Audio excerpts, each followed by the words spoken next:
feriado cheio de matérias especiais no Espaço PUC. No dia em que o país comemora 193 anos de independência, um programa especial para você. Cresce o número de partos por cesariana no Brasil e o Ministério da Saúde aprova resolução para tentar reduzir estes índices. Empreendedorismo. Sonho de 44% dos brasileiros é abrir o próprio negócio. Vitamina D. Conheça os benefícios e a melhor forma de obter essa substância. Exposição Asferre encanta quem passa pelo jardim principal da PUC Minas, Coração Eucarístico. Acessibilidade e direito à inclusão.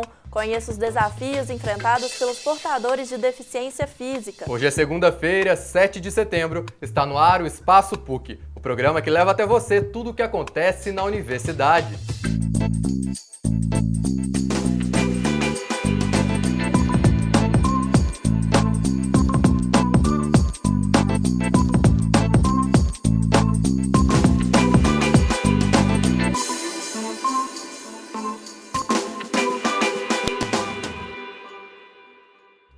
Olá! Desde o último mês de julho já estão em vigor as novas regras estabelecidas pela Agência Nacional de Saúde Suplementar para estimular a realização do parto normal nos hospitais particulares. É que atualmente mais da metade dos bebês brasileiros nascem através das cesarianas, um índice que chega a 84,6% na rede privada. É o que você confere na reportagem de Carlos Edésio. Há poucos instantes de pegar no colo a primeira filha, ainda prevalece a dúvida quanto ao parto. De um lado, a opinião da família, do outro, o conselho do médico e no coração da mãe, a incerteza. No meu caso, como eu tenho pressão alta e tenho pouco conhecimento, eu acharia melhor que fosse cesariana, mas não tenho dúvida. A situação preocupa o coração da futura vovó, que não consegue esconder a preferência pelo parto cesariano. Eu preferia cesárea. Não sei, né? Mas ele que resolve, ele é o médico dela, ele que sabe o que é o melhor para ela e para minha neta. Dúvidas que acompanham esta gestante desde o início da gravidez. Eu acho que essa é uma das principais causas de ansiedade, pelo menos para mim. Porque eu não sei como que vai ser, eu não sei o que vai acontecer e como vai acontecer.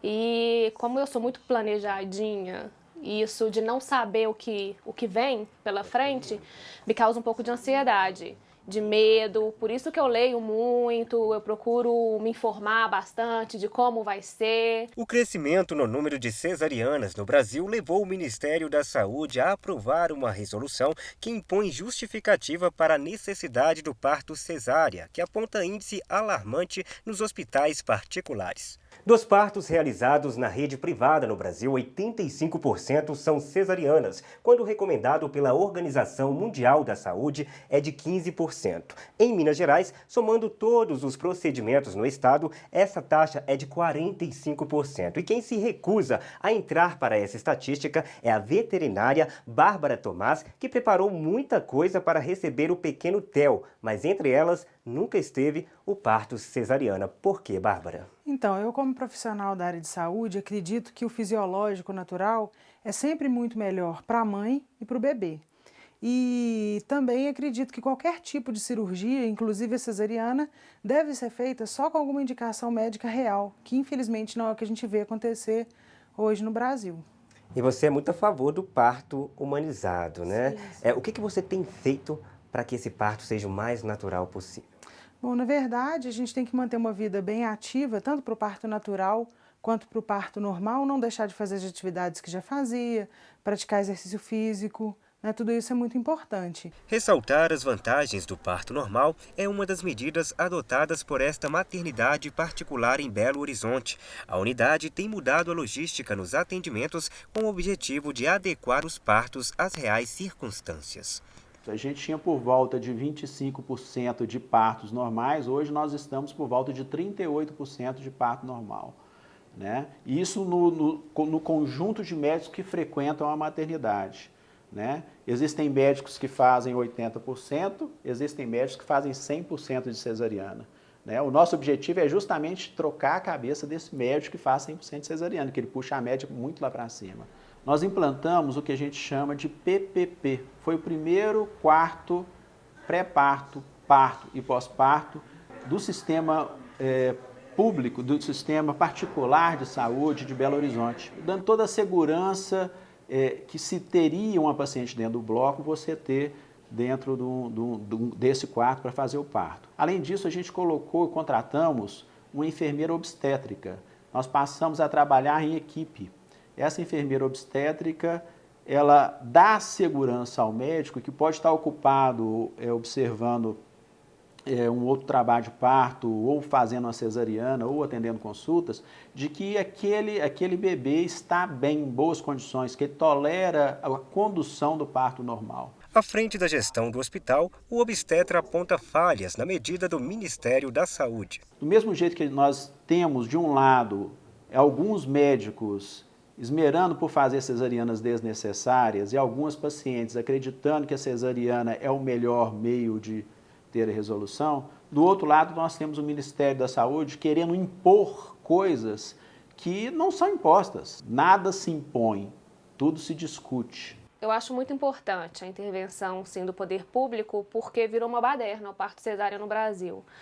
Se eu não me engano, são 85% dos partos realizados em hospitais particulares são cesárea. Se você for comparar com números de outros países, esse número realmente é assustador.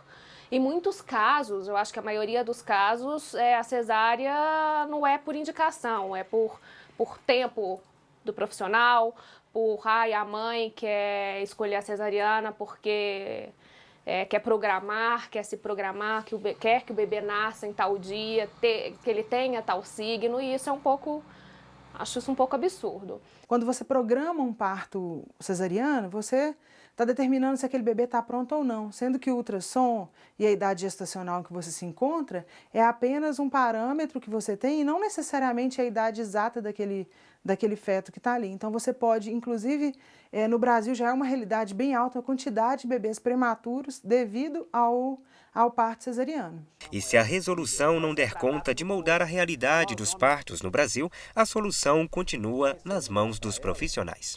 A única coisa que eu falo sempre para minhas pacientes é o seguinte: nós vamos tentar o parto normal, isso não quer dizer que a gente vai conseguir. E na maioria das vezes a gente consegue, mas vai ter 30%, 40% que a gente não vai conseguir. Com as taxas de desemprego cada vez mais crescentes no Brasil, muitas pessoas desempregadas não sabem o que fazer. Apenas no segundo trimestre deste ano, a taxa de desemprego foi de 8,3%. Este é o maior índice registrado desde 2012. Em Minas Gerais, no primeiro trimestre desse ano, a taxa de desemprego foi de 8,2%. E diante da crise, muita gente tem buscado criar o próprio negócio. Mas empreender pode ser uma boa saída?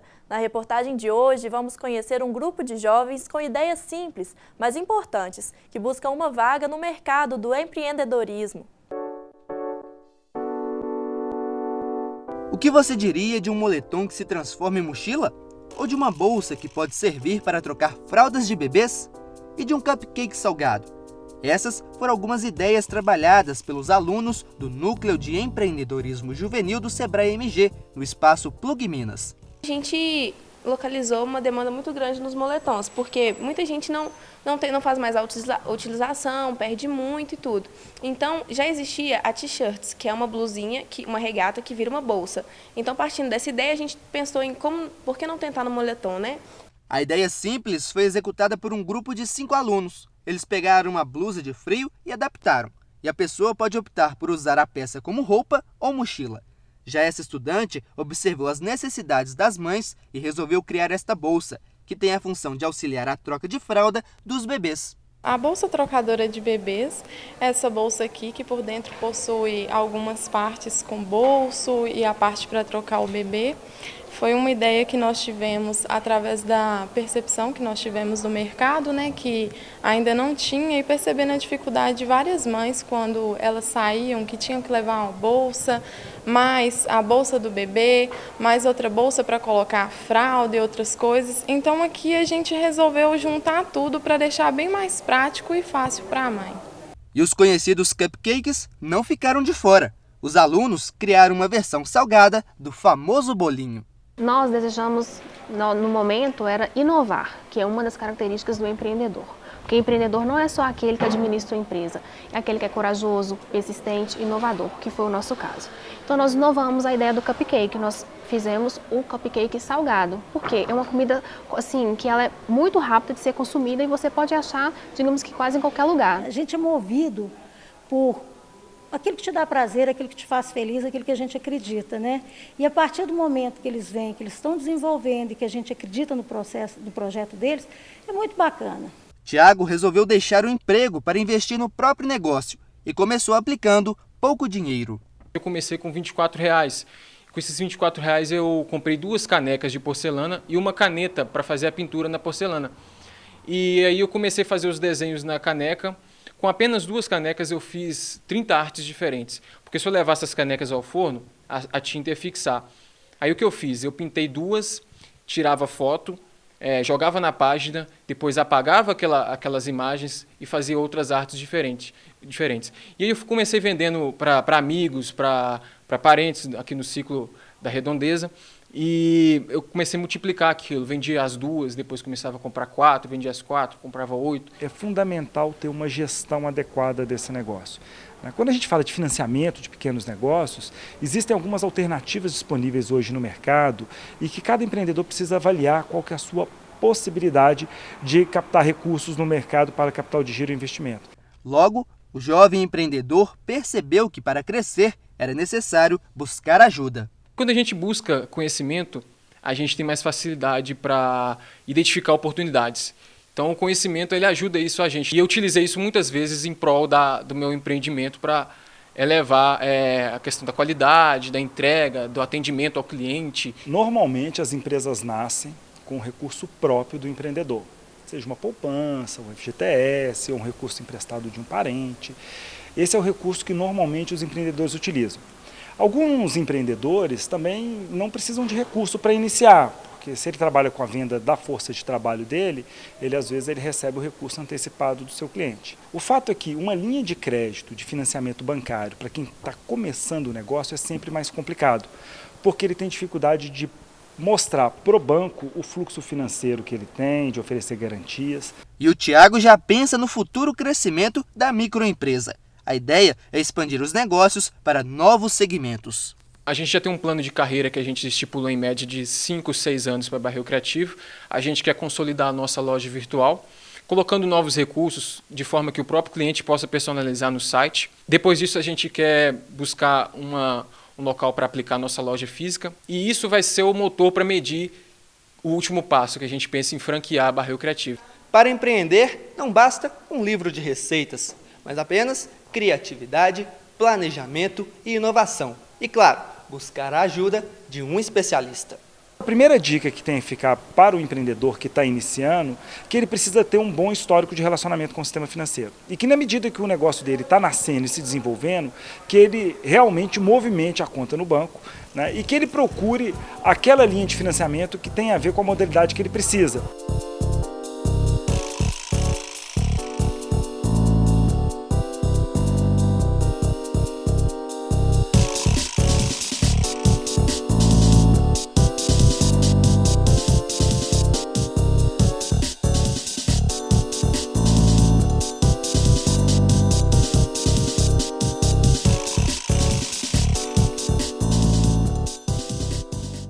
O Espaço PUC vai para um rápido intervalo. No próximo bloco, você vai conferir uma exposição que tem despertado a atenção de quem passa pelo jardim principal da PUC Minas Coração Eucarístico. Tem ainda os benefícios da vitamina D e as dificuldades enfrentadas por deficientes físicos em uma matéria especial sobre acessibilidade. É rapidinho, a gente já volta.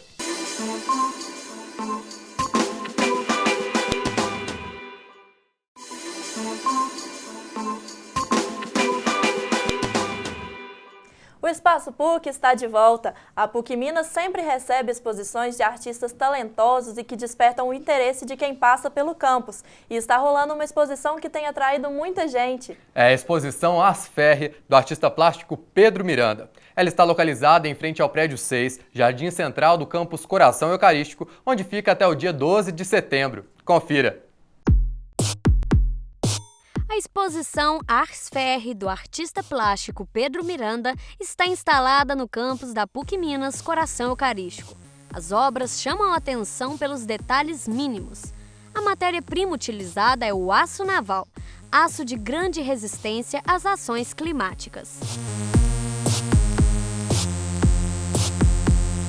A obra que mais chama a atenção é o Fusca, intitulado pelo artista como Mona Lisa. Quem passa por aqui não resiste, fotografa a obra e fica atento a todos os detalhes. A primeira impressão que eu tive ontem é que fosse um carro adesivado, entendeu?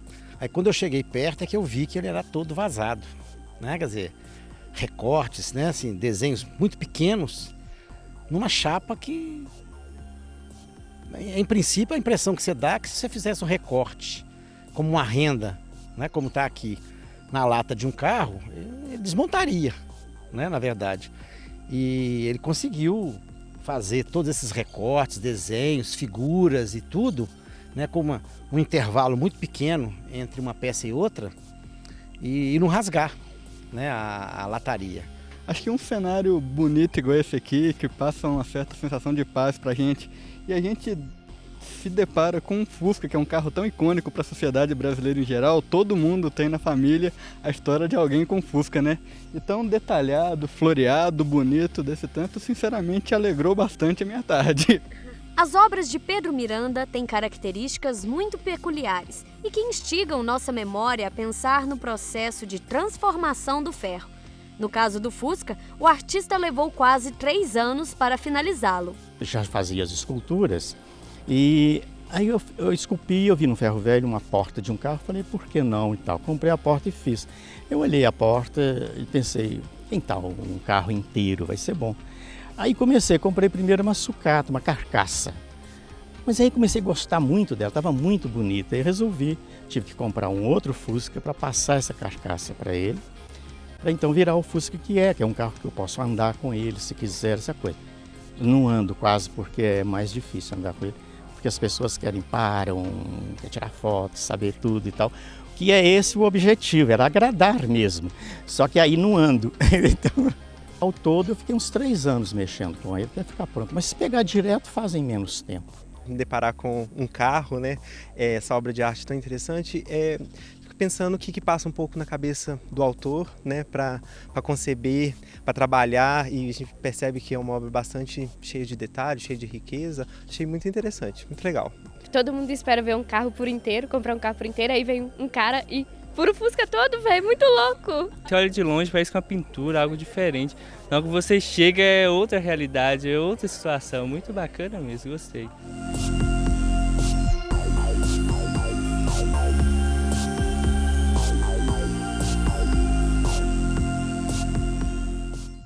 Você sabia que a vitamina D é um hormônio produzido no organismo e responsável por levar o cálcio do sangue para os ossos? E que esta vitamina é adquirida pelo corpo através da exposição à luz solar? A falta dela pode contribuir para o surgimento de diversas doenças e é importante principalmente para mulheres durante a gravidez. Na reportagem de Lucas Franco, vamos conhecer mais sobre esta vitamina.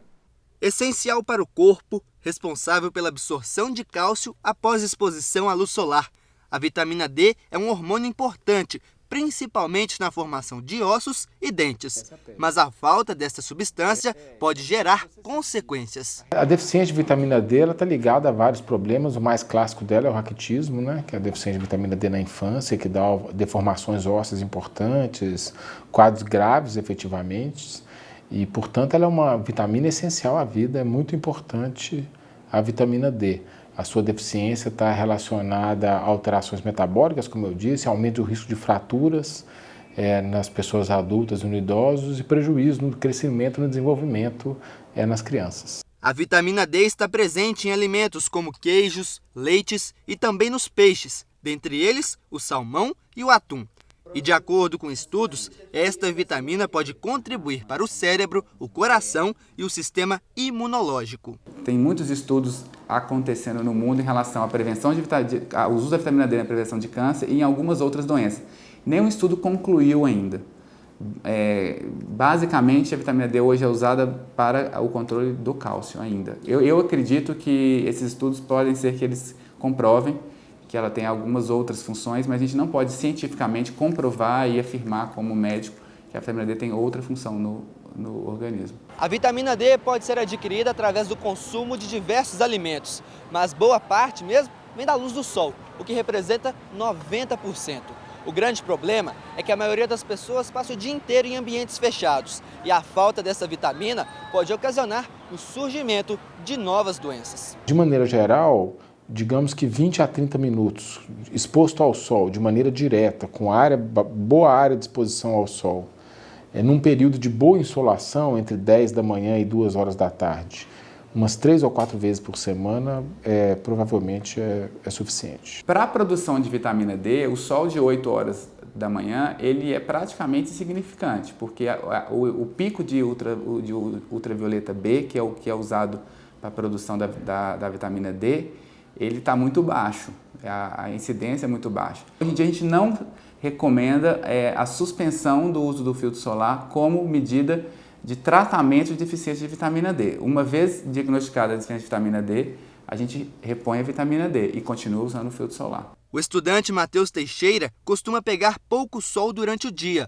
e descobriu através de um exame de rotina que possui deficiência de vitamina D. Durante o dia tenho aula e as aulas são dentro de salas e à tarde no estágio, então o contato que eu tenho com o sol é muito pouco, mas na parte da manhã e no horário do almoço. Durante as férias eu fui fazer os exames de rotina e aí no exame de sangue foi constatado que eu tenho insuficiência de vitamina D. E por isso eu estou tendo que tomar os remédios para mim conseguir suprir a necessidade e ficar com os índices adequados. Para repor a vitamina no corpo, Matheus está fazendo um tratamento com cápsulas de vitamina D. A médica me passou este remédio e eu tenho que tomar um comprimido por dia. E ela também recomendou que eu tome sol para mim readequar os índices e estabilizar e voltar ao normal para que eu não tenha mais essa deficiência. Mas atenção, segundo os médicos, o consumo exagerado dessas cápsulas podem provocar prejuízos ao corpo. Uma dieta equilibrada, ela provavelmente não vai levar a uma hipervitaminose D, né? Isso é muito raro.